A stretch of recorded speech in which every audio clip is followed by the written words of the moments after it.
Élection présidentielle. La HCC répond aux accusations des candidats. La Haute Cour constitutionnelle, par la voix de son président Florent Recoutoir-Sous, appelle les candidats à la présidentielle à préserver la paix et la sérénité. En réponse aux accusations portées par le collectif des 11 candidats, il faut savoir que son institution n'est pas habilitée à ouvrir une enquête sur l'authenticité du document de nationalité malgache d'un quelconque candidat, mais se limite à s'assurer de la conformité des dossiers de candidature au texte en vigueur. À ce titre, Florent Recoutoir-Sous indique que le candidat individuel n'a constitué et a fourni un dossier complet, incluant un certificat de nationalité malgache en bonne et due forme, ce qui lui a valu la validation de sa candidature. En ce qui concerne l'attribution de l'intérim du président de la République au gouvernement collégial, Florent Recoutoir-Sous affirme que la HCC a agi en toute légalité et qu'il réfute catégoriquement les accusations des 10 candidats de mercredi dernier sur la mise en œuvre d'un coup d'État institutionnel. Enfin, la réunion convoquée ce jour par la HCC avec les 11 candidats contestataires a été annulée. Mazoarivo. Création d'un Conseil national de la sécurité intérieure. Sur convocation du Premier ministre, chef du gouvernement collégial Christian Tsay, un Conseil national de la sécurité intérieure a été créé aujourd'hui au cours d'une réunion des dirigeants de l'organe mixte de conception nationale au palais de la primature de Mazoarivo.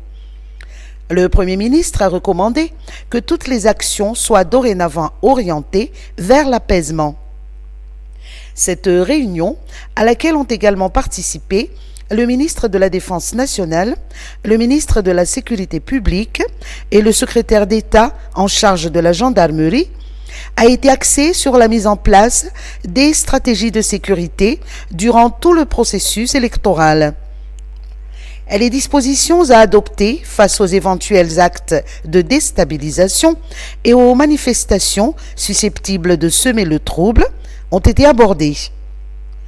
Le Conseil national de la sécurité intérieure sera chargé de renforcer la sécurité publique tant en milieu urbain que rural.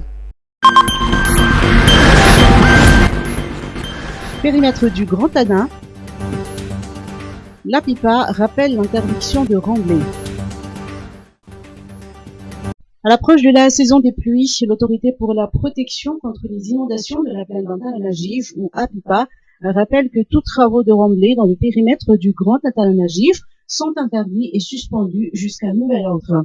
De même, la délivrance de nouveaux permis de remblai demeure proscrite. En cas d'infraction, les propriétaires de matériel roulant utilisés pour des travaux de remblai sont passibles de sanctions prévues par le Code pénal et la loi relative à l'urbanisme et à l'habitat, indique l'APIPA. Par ailleurs, les équipements seront confisqués. Cette décision d'interdire les travaux de remblai dans le Grand Anna a été adoptée en avril 2022, mais elle n'a jamais été appliquée. Ces derniers mois, ils se sont malheureusement multipliés, déplore l'APIPA. Protection sociale. Un registre social unique pour le Sud. Pour la première fois, un registre social unique, ou RSU, sera mis en place à Madagascar. Dans un premier temps, il concernera les 22 communes des districts de Betioky et Ampani en région Atsimandjefena et ciblera au moins 60 000 ménages pour cette année 2023. L'expansion progressive de ce programme fera en sorte que d'ici 2030, la majorité de la population vulnérable soit enregistrée dans le RSU. Ce registre servira de base de données de référence nationale pour les programmes de protection sociale. Il enregistre de manière sécurisée les ménages potentiellement pauvres et vulnérables à des fins de ciblage, a expliqué Gisbert Rivmanen, directeur général de la protection sociale rattaché au ministère de la Population.